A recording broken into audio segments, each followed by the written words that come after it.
বাংলার ৭ লক্ষ কোটি টাকারও বেশি ঋণ রয়েছে। নীতি আয়োগের বৈঠকে মমতার অনুপস্থিতি নিয়ে কটাক্ষ শুভেন্দুর। পশ্চিমবঙ্গের বিরোধী দলনেতা এবং বিজেপি নেতা শুভেন্দু অধিকারী মুখ্যমন্ত্রী মমতা বন্দ্যোপাধ্যায়ের নীতি আয়োগের বৈঠকে অংশ না নেওয়ার জন্য সমালোচনা করে বলেছেন যে এটি বাংলার ক্ষতি, কারণ তিনি পশ্চিমবঙ্গ সরকার এবং কেন্দ্রের মধ্যে একটি কার্যকরী সম্পর্ক গঠনের সুযোগ হারিয়েছেন। শুভেন্দু অধিকারী বলেন, এটা বাংলার ক্ষতি।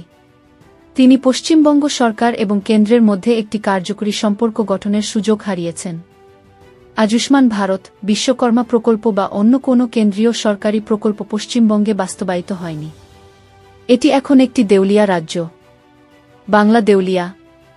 বাংলার ৭ লক্ষ কোটি টাকারও বেশি ঋণ রয়েছে। তবুও মমতা বন্দ্যোপাধ্যায় তার অহংকার নিয়ে দাঁড়িয়ে আছেন। তিনি বিমানবন্দর এবং এইমসের জন্য জমি দিচ্ছেন না। শনিবার ভারত মণ্ডপমে প্রধানমন্ত্রী নরেন্দ্র মোদীর সভাপতিত্বে নীতি আয়োগের ১০তম গভর্নিং কাউন্সিলের বৈঠক অনুষ্ঠিত হয়। এতে ২-৪টি রাজ্য এবং ৭টি কেন্দ্রশাসিত অঞ্চলের মুখ্যমন্ত্রী এবং লেফটেন্যান্ট গভর্নররা উপস্থিত ছিলেন। এই বছরের থিম ছিল বিকশিত রাজ্য বিকশিত ভারত ২০৪৭। পহেলগাঁও জঙ্গি হামলায় নিহতদের স্মরণে ১ মিনিট নীরবতা পালনের মধ্য দিয়ে বৈঠক শুরু হয়।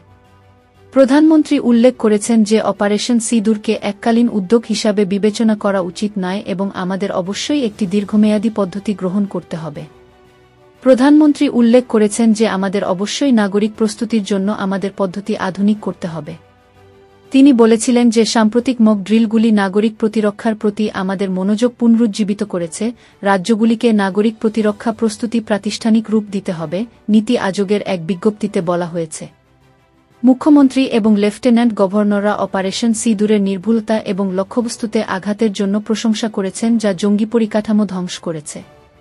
একসঙ্গে তারা প্রধানমন্ত্রীর নেতৃত্ব এবং সশস্ত্র বাহিনীর সাহসিকতার প্রশংসা করেছেন।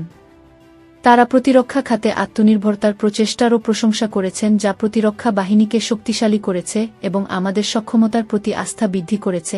এতে আরও বলা হয়েছে, পহেলগাঁও জঙ্গি হামলার প্রতিক্রিয়ায় ৭ মে ভোরে ভারত পাকিস্তান এবং পিওজেকে সন্ত্রাসী অবকাঠামোতে নির্ভুল আঘাত হানে। ভারত পরবর্তী পাকিস্তানি আগ্রাসনকেও কার্যকরভাবে প্রতিহত করে এবং তাদের বিমানঘাঁটিতে আঘাত হানে।